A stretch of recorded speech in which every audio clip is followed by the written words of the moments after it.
After the divorce, I was kicked out of my house by my dad. When I was at my wits' end, my best friend Olivia asked me to go to a bar to unwind. I got completely drunk. To everyone present, my ex-husband was of average appearance. His skills weren't that great either, and he wasn't good in that area either, besides having good financial conditions. He had no other merits.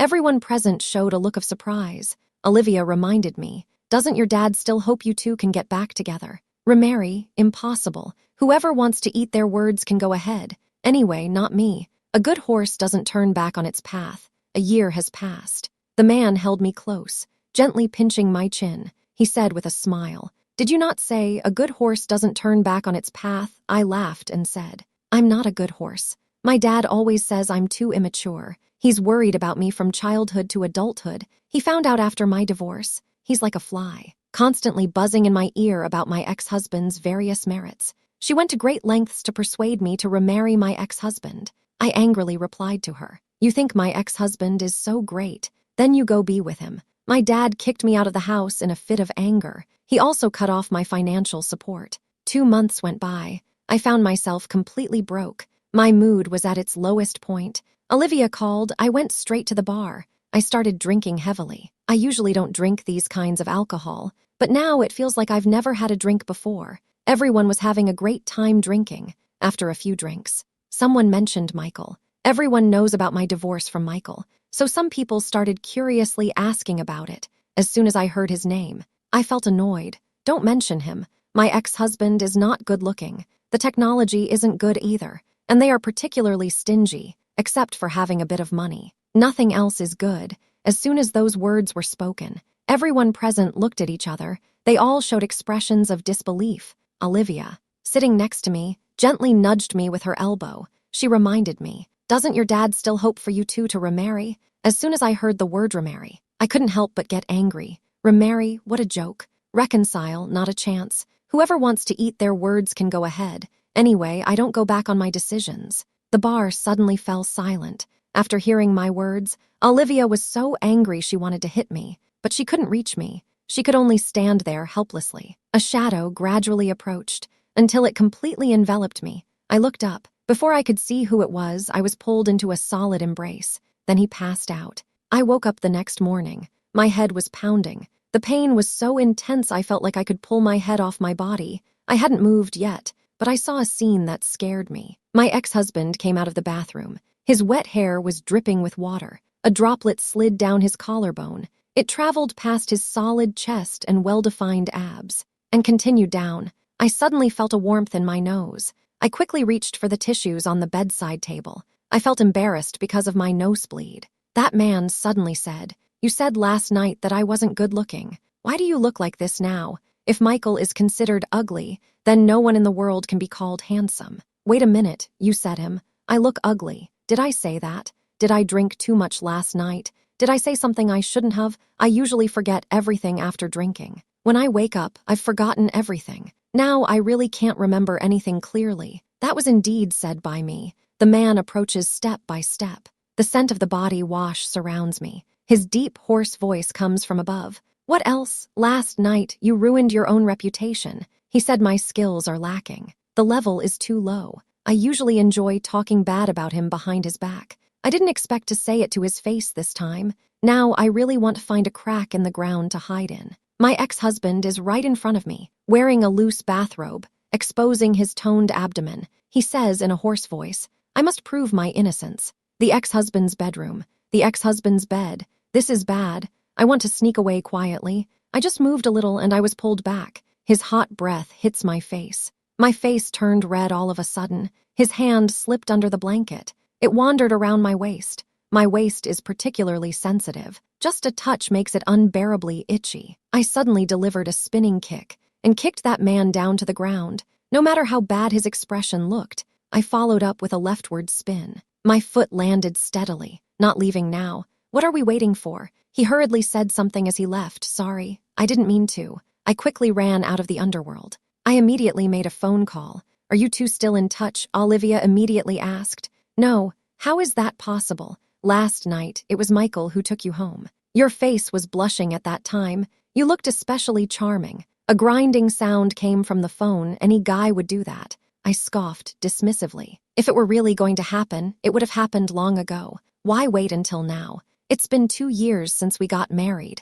I have never been in his room. Until this morning. Michael is usually so busy that I hardly see him. We barely have a few words to say to each other. This marriage is like plain water. It's bland and unremarkable. There are no feelings in the marriage, and no common topics. It's cold and distant. People are cold and distant too. Olivia sighed when she found out. She said, "It really is like that." I cautiously asked, "Can you tell me, did I say anything ridiculous last night?" After hanging up the phone, my mood felt heavy as if I had fallen into an ice cellar. Suddenly, I understood the meaning of Lie Bye's poem. I'd rather stay drunk than wake up to face reality. Alas, oh God, I usually love to boast, but when it comes to the actual person, I don't even dare to say a word, let alone in front of so many people. Oh my God, oh Earth, even if I apologize, it cannot compensate for the huge mistake I made. Right now, I just hope Michael can turn over a new leaf, to let go of past mistakes. Not long after, Michael's car caught up.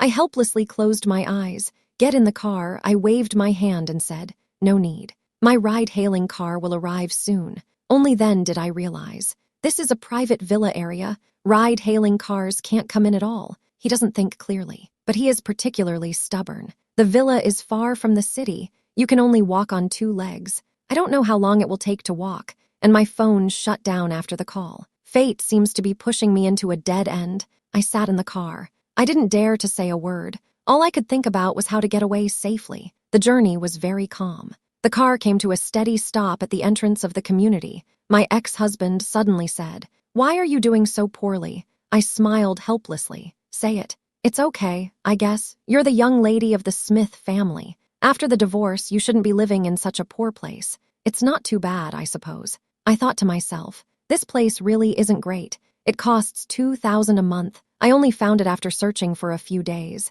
Maybe I was too casual about it. Michael stopped what he was doing. He stared at me like an eagle. I was extremely anxious inside. Neither sitting nor standing felt right. A century seemed to pass. "Transfer 100 million to Emma's account in a bit," Michael said to the assistant driving in front. 100 million. I felt a surge of excitement upon hearing this, but I still waved my hand and said, "You don't need to give me money." I reluctantly let go. I'm feeling really upset. Michael thinks I'm pretending to be high-minded. I'm really tight on money. How could I have the energy to put on an act? My bank account has been frozen. You can't even transfer money to me. I'm getting off the car and leaving behind a lonely silhouette after divorcing Michael. Everyone thinks I made a wrong decision. Indeed, he has money. He's in great shape. He's also handsome. In the eyes of matchmakers, people like him never have trouble finding a partner. But so what in the face of interests? Marriage is just a means to an end. There's no emotional foundation. Once the agreement expires, we'll naturally go our separate ways. I also dislike dragging things out. 200 million. Just walk away directly. The divorce was quite straightforward, but a simple not suitable won't satisfy my dad. My current situation is truly hard to describe. When dinner time arrives, I ordered a mixed rice dish. I almost cried while eating it. The rice is hard and undercooked. The meat has a strong smell. It's all mushy. It's really too awful to eat. I'm simply not going to eat anymore. I'll just lie in bed and ponder life, thinking about how everything exists in dreams. And that's how I fell asleep. I dreamed of my ex-husband. He held a roasted leg of lamb in his left hand and a steaming axe steak in his right hand. There was a fan blowing behind him, deliberately blowing the aroma towards me. I was drooling. He ran away. I chased after him. He had nowhere to escape. My ex-husband always stood just within my reach, making faces at me. He was deliberately teasing me, but he didn't satisfy my needs. Seeing his smug expression, I seized the opportunity. I charged at him suddenly. Smack. She gave him a slap. She said with her mouth, "You dare provoke me?" I suddenly came to my senses. My mind was completely clear. This is bad. Standing in front of me was Michael. I noticed the clear slap mark on his face and his bewildered expression. Past grievances and new discontent surged in my heart. Would he strike me immediately? I value my life very much. I stood up. I bowed deeply to him to express my apology. As a result, I had no strength at all. My whole body felt weak. It might be caused by eating spoiled meat. Then where did that strength to hit come from? I hadn't had time to think it through. Michael pressed down on my shoulder and said, "Don't move around. If you're sick, just lie down properly. Madam, Emma's high fever has subsided. Now it's a low fever. Remember to give her medicine on time. Let her rest more. Don't eat anything too spicy or stimulating." I turned my head to take a look. I found the Smith family's private doctor standing nearby. According to him, I must have a fever. After the doctor left, Michael almost shouted in a lowered voice, "Emma, you're really something. Hiding alone in the rental place, not seen for several days. If it weren't for your friend being unable to contact you and calling me, no one would know you were in trouble." I've never seen him this angry before. She could only breathe lightly until he said that if you died in the rental place, no one would find out. I don't know if it's fear or what. My nose felt a bit sour, and tears flowed down uncontrollably. I'm really useless. Michael saw my red eyes and realized he had spoken too hastily. So he calmly said, "Even though we are already divorced, but I still hope you can take good care of yourself. Live well." This sentence is really touching. Where can I find such a good ex-husband? My tears flowed silently and then burst out uncontrollably. Michael was momentarily at a loss. He wanted to reach out to help me wipe my tears, but my feet unconsciously moved towards the tissues. This action looked particularly strange. All of a sudden, I held back my tears. I couldn't help but laugh out loud. Michael couldn't help but laugh as well. The corners of his mouth twitched slightly. You might think it's a bit strange that I'm both crying and laughing. Isn't it a bit odd? Thinking about it this way, I couldn't help but laugh again. Ha ha ha ha ha. Michael stared at me with a serious expression. I had to force myself to be serious. He asked, "Why did your dad stop your card? He thinks I'm just playing around with our divorce to make me behave myself. He just stopped it. I haven't mentioned one thing yet. My dad hopes I can remarry him. That's an impossible thing. Let's not talk about it. To avoid making everyone uncomfortable." Michael was silent for a while. Finally, he spoke up. "You rented such an old and small place, a house without even a password lock, eating that unclean takeout. When sick, no one cares. I know my situation isn't good, yet I still forced a smile. I stubbornly said, 'What else can I do?'" Michael was momentarily speechless. His tone softened a bit. "If you're short on money, you can come to me. We are divorced. I don't want to be entangled with my ex-husband. That would affect our love lives. Once divorced, we should draw a clear line. That's my principle." My ex-husband fell silent again. After a long while, he spoke seriously. "Then let's remarry. That way we can be together again." What? Did I hear that wrong? I looked completely confused. They all looked bewildered. The three of them seemed at a loss, I said. This time he was very patient. He also explained it very clearly. "Give me a chance. Come back to my side. I can't understand. Keeping an ex-wife as a sugar baby. You really have a unique taste. Can you be a little more normal? What I mean is, let's get back together." I immediately refused. No way. That would make me a third-time bride. It's hard for a third-time bride to find a partner. He corrected me. "That's a second marriage. How could it be a third marriage?" I explained to him. "If I marry you and then divorce, then my next marriage would be my third." Michael took a deep breath and slowly said, "Then let's part ways." I leaned back, with a look of surprise on my face. I didn't expect him to be so ambitious. "No way. What's the problem again?" Michael quietly took a small step forward. 200 million for my whole life. You think it's a good deal. I don't want to make such a losing deal. Who said it has to be 200 million? Michael's forehead was bulging with veins. He clenched his teeth. He said, "As long as we remarry, I will transfer 50% of the Smith Group's shares to you. I hold 50% of the company's shares." Suddenly,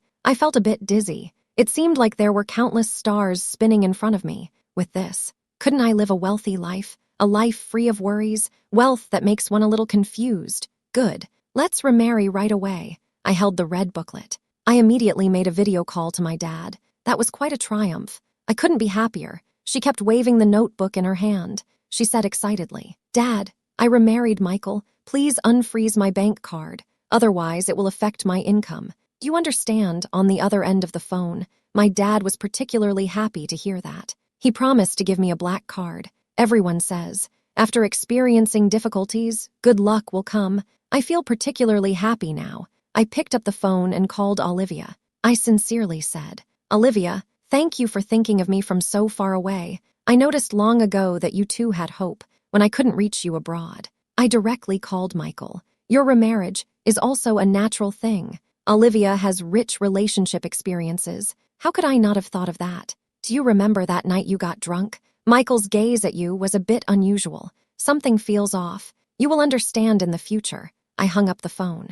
I still didn't quite understand. I glanced at Michael. He will like me. Michael also hung up the phone. He walked towards me. I asked, "Why do you want to remarry me?" I suddenly noticed he was holding something. I immediately snatched it away. I opened the equity transfer document. I saw 50% of the shares. My eyes almost dazzled. I was afraid he would change his mind. I signed it immediately. I kissed the equity transfer document several times to express my overwhelming affection. Only then did I notice Michael was still standing there. His expression didn't seem quite right. I walked over. I reached out my long arms and gave him a hug. "You are really generous. I particularly like you." I quickly patted my mouth and kept saying, "Pay, pay, pay." No, I suddenly thought of something. I like everything about you. Since we're talking about everything, that naturally includes your wealth and generosity. Michael immediately showed a happy expression. See, I knew I was smart. Tonight I'm going to the Smith family for dinner. The in-laws from before have now become my in-laws again.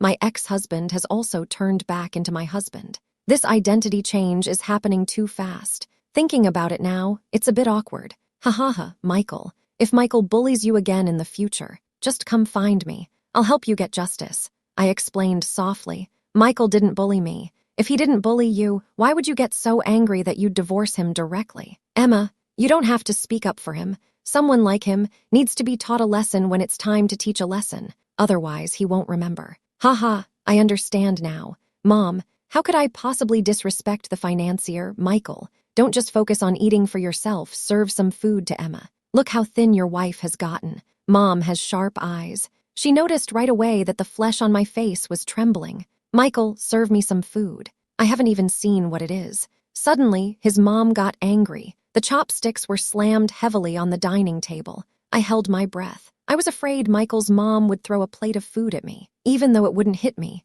I could still get caught in the crossfire. After all, I'm the one sitting next to Michael. Emma doesn't like fish. You even served him a fish head. What are you trying to do? I looked down and right into the big eyes of the fish. We stared at each other, wide-eyed. Michael turned to me and asked me, "Don't you like fish?" I nodded. He immediately took the fish head away. Michael's dad noticed the problem. Go ahead. Look at how thin Emma has become. She must not be eating well usually. Emma is your wife. Can you show a little more concern? Michael's dad, who has served in the military, is quite imposing. I can only watch from the sidelines. I don't dare to interrupt. It seems that during the time I was away, Michael has been nagged by his parents quite a bit. Thinking of this, my heart feels at ease. Michael said, "Don't worry. I will take good care of Emma." This meal made me quite anxious, staying at the Smith family tonight. As soon as I entered the room, he asked me, "If you don't like fish, why didn't you say so earlier?" I felt confused. Suddenly, I thought of something.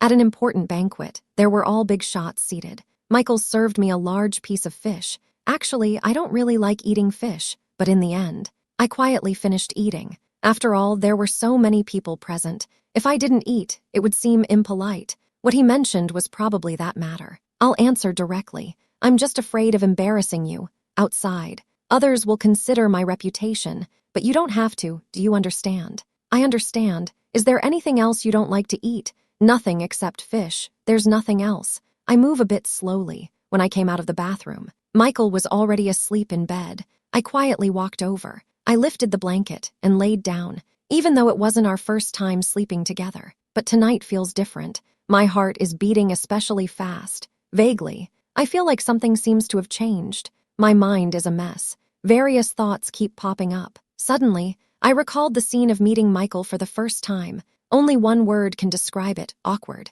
In a big company, Olivia and I sneaked in quietly. We are here to get to the bottom of this. I walked into the bathroom. I put on makeup like an old lady. This way, no one would recognize me in advance. Coming out of the bathroom, I felt very proud of my makeup skills. It was like I had transformed into another person. He suddenly became excited. He immediately threw a set of Smith family punches. He thought to himself that he would use this set of punches on that unreliable person later. So he gathered all his strength. He threw out a punch first. Then came another punch, then he quickly turned around, executed a whirlwind kick. At that moment, a painful groan was heard. Ouch, I thought to myself. This is bad. I didn't notice this was the exit of the bathroom.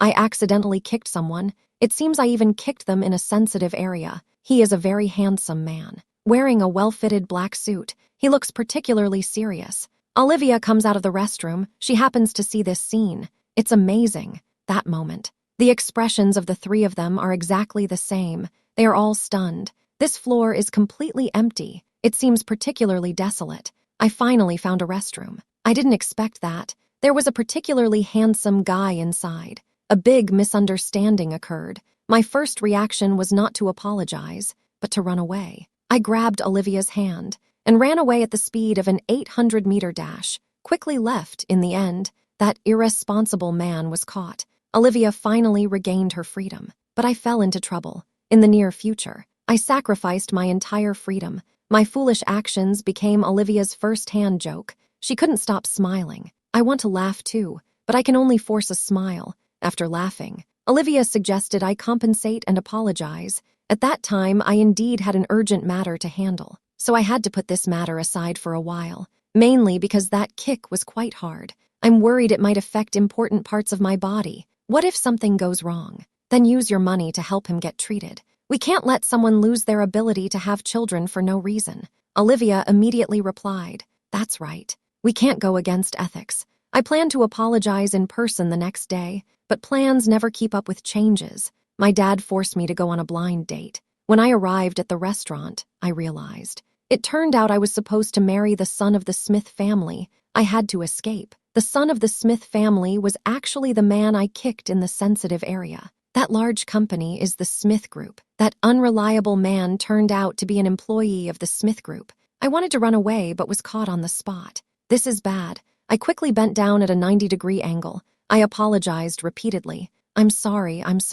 I didn't mean to kick you. Please forgive me. Don't hold this against me. I'm begging you." I remained silent for a long time. I looked up. The place was filled with relatives and elders. When did they arrive? In the midst of the panic, I noticed Michael's face had turned very ugly. "Why are you still awake this late? What are you laughing at in the pitch-black night?" Michael spoke. "Of course, we can't make fun of him for getting kicked in the butt. I casually made up a lie, thinking about you buying me an island. We can spend our second honeymoon there." I couldn't stop laughing. "Look at your ambitions." "That's right, I just don't have any ability. If you had the capability, buy 10 islands to let me have a look. Maybe I can also become successful." The abacus bullet hit me in the face. "No, not at all. Your parents bought me quite a few things today. It seems generosity runs in the family." I thought to myself. This time I praised 2 people at once. The level of conversation has improved quite a bit. Michael suddenly got angry again. The atmosphere around us became very oppressive.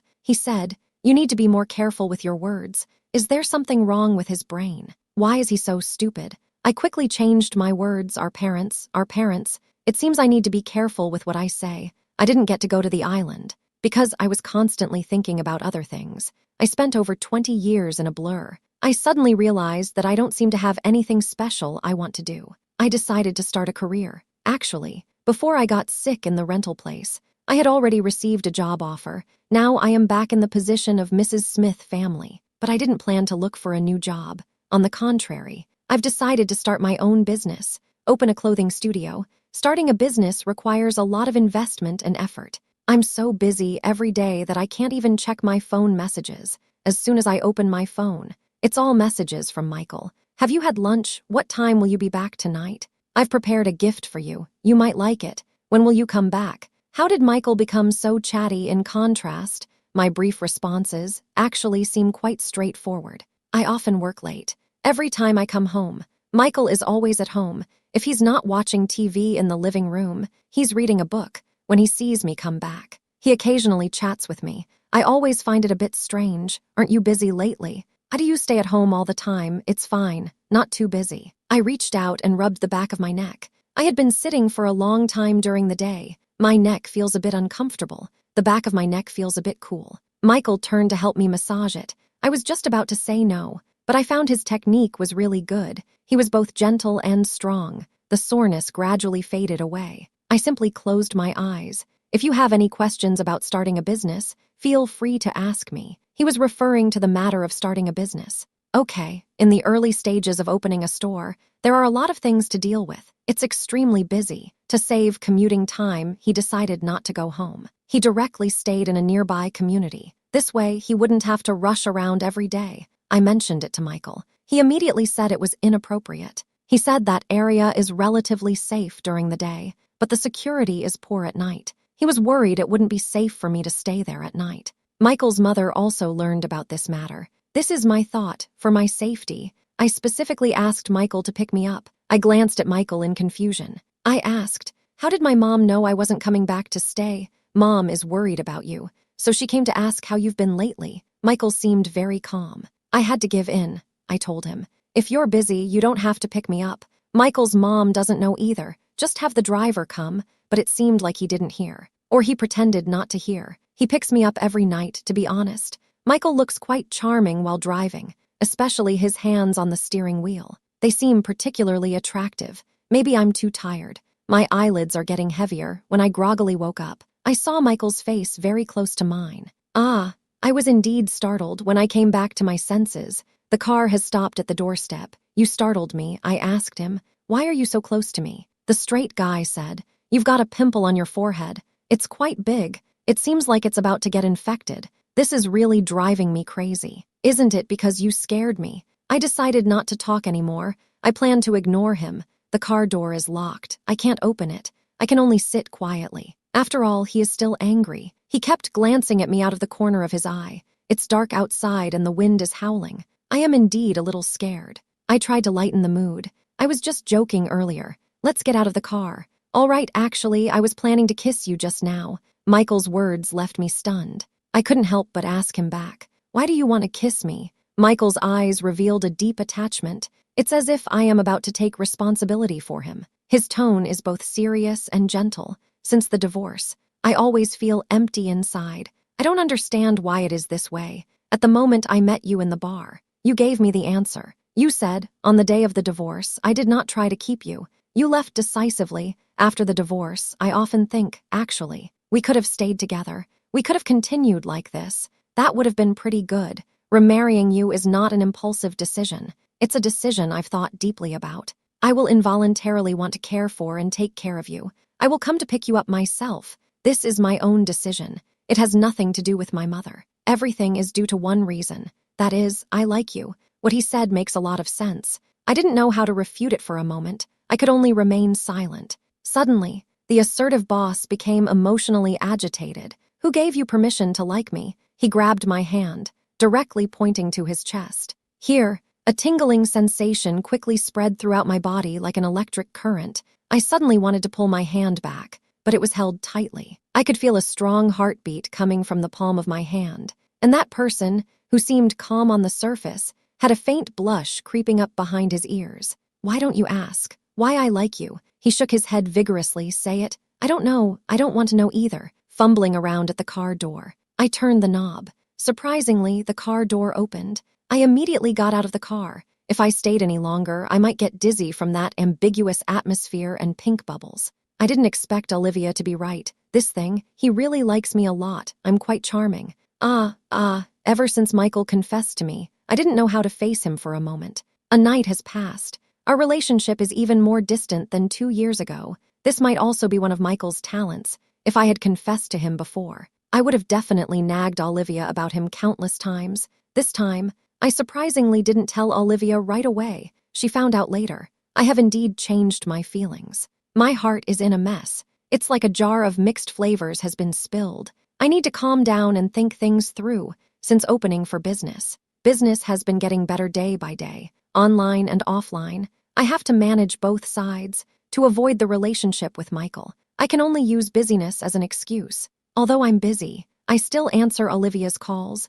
The person on the other end sounds very aggressive. "Emma, did you see today's trending topics?" "No." "What's wrong? Your husband is about to be taken away by someone else. You're still busy with work, even though you two don't have a foundation of feelings. Can you accept something like this?" I quickly opened a certain microblog. I saw a series of trending topics. White Moonlight Jessica returns, greeted at the airport by the president of Smith Group. White Moonlight and the president of Smith Group are often seen together at upscale restaurants. The two look very sweet together in the photos.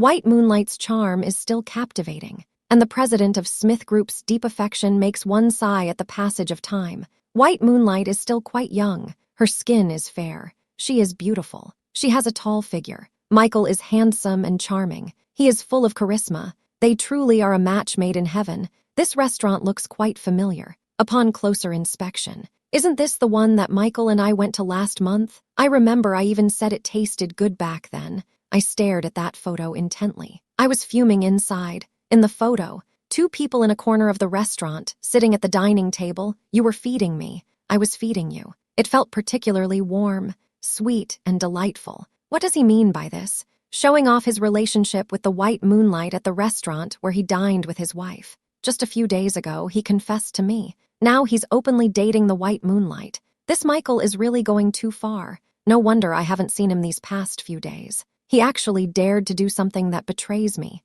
I said loudly. I'm going to clear this whole patch of grass. Olivia encouraged me, saying we have to solve this problem. We must get this off our chest. I've heard about Michael's White Moonlight. This is a common trope in novels. The White Moonlight is after money, gave up the person I loved, moved abroad to live a luxurious life. What a pity. Good times don't last long. Life is not as satisfying as it seems, seeing the person I love become wealthy. Came back home with a stylish suitcase, still firmly seated on the pedestal of my moonlight. It's really cliché. There's a saying that goes well. The inspiration for novels comes from life. But is there anyone who cares about my situation now? Moreover, I'm really quite angry. This time, no amount of coaxing will work on the surface. It looks fierce, but in reality, it only dares to gently scratch with its claws, like a little kitten. No matter how grand the words are, now it appears very awkward. You're back. I took his coat.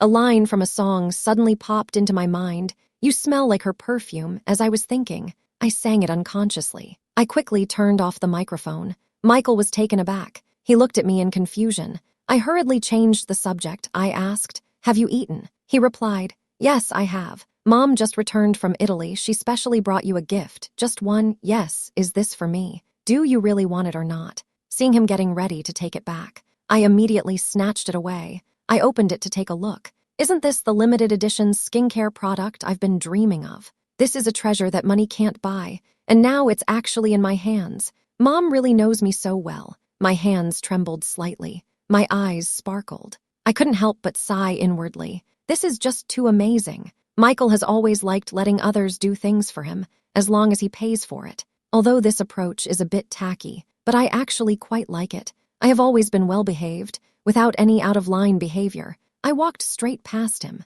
As I brushed past him, I gently patted his shoulder. I gave him a glance. My gaze carried a hint of understanding and depth. I cleared my throat and said, "About the matter of the White Moonlight, just don't go too far. Actually, it's no big deal for Michael to chat about the past with his White Moonlight. Who hasn't had an unforgettable person in their youth? I completely understand how you feel. I didn't expect the White Moonlighto be so demanding, openly provoking me right in front of me. And this is still in my store. The aroma of tea is rich. I didn't expect to witness the confrontation between the legitimate wife and the mistress. She was dressed in a light green Chanel-style outfit. It looks very luxurious, wearing high heels, sitting with her legs crossed. She holds her head up high. She has an air of superiority. She doesn't even look at me once. That kind of attitude, completely disregarding others. Emma. Michael has been with me since I returned home. After all these years, he still can't forget me. I crossed my arms over my chest, I asked.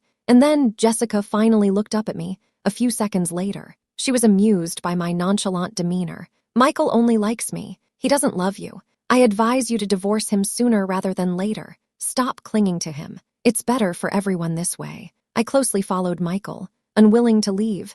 I couldn't help but laugh as well. You really are a talent. If a talent agency can't find someone like you, that's truly their loss. After Yin Yang finished speaking, they started to say some vulgar things. You left him for money. Now that he has money, he comes back to find him. You think this is okay? You brought up divorce in front of me. Does Michael know? Or do you think you can take advantage of me? You really disappoint me. Little Green Tea was so angry that she almost slammed the table. Only a second passed. His expression remained calm and composed, even carried an inexplicable confidence. You are the one who has lost your composure. They've only had a few meals with Michael, and you already started to panic. She elegantly picked up her coffee and took a gentle sip. Then she said, "It seems you aren't very confident either. You, little green tea made a call in front of me. Put it on speakerphone, Brother Michael. I'm really hungry right now. Can you have dinner with me tonight? This sound makes me feel uncomfortable all over." I can't believe Michael likes this type.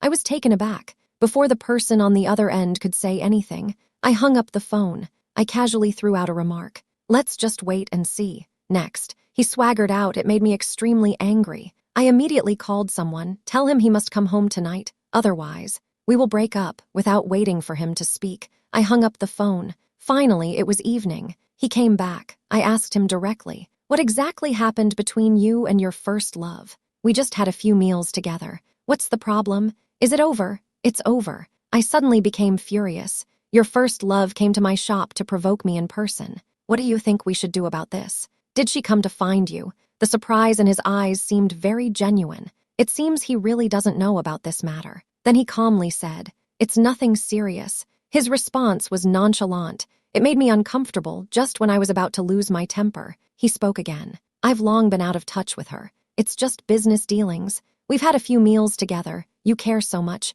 Are you worried I might be attracted to her? It's just having a meal. How did your hands get intertwined? What is a business relationship? Does coming and going mean a commercial marriage?" I took a deep breath and replied, "That's right. I'm worried she might swindle your money. Don't forget, we are like grasshoppers on the same rope. Are you only concerned about my money?" Michael frowned tightly. His tone was filled with dissatisfaction. "Do you not care about me at all?" He continued to speak. "You are my wife. Seeing me have dinner with another woman. Don't you feel uncomfortable? He made a mistake himself. Yet he comes to question me. This is really too much." I got angry all of a sudden. I blurted it out. Of course I was jealous. As soon as the words left my mouth, I saw Michael's expression change from anger to happiness. "Why are you jealous? Is it because you also like me?" He continued to press for answers. With the conversation reaching this point, if you still don't understand, it would be a bit silly. After all this build-up, it turns out you had set a trap for me to fall into long ago.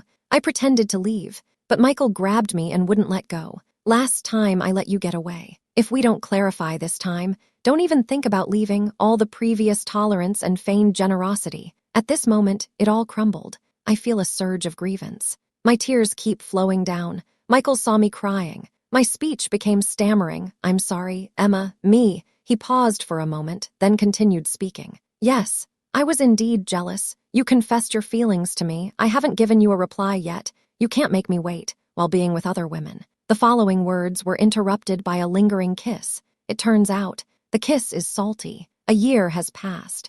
This clothing studio has seen a significant increase in orders due to its good reputation and quality products. The order volume has surged as the business expanded. They opened several branches one after another. I hired many employees. Every time they call me Emma, I'm particularly happy inside. It turns out I'm also suited to be a boss. I'm not very physically capable, so I let Michael handle some affairs for me. He serves as both president and has another job, yet he still manages it easily, without any effort. No wonder he can be a big boss. After having a meal, I touched the baby in my belly. He started making jokes about it. "You know what you did before. First, I shaped my cousin into a perfect image in my mind. Then I teamed up with my best friend. Finally, I even bought trending topics. I was so angry that my teeth were itching. This setup is clever. It really is watertight." That's true. I could laugh at him about this for a lifetime.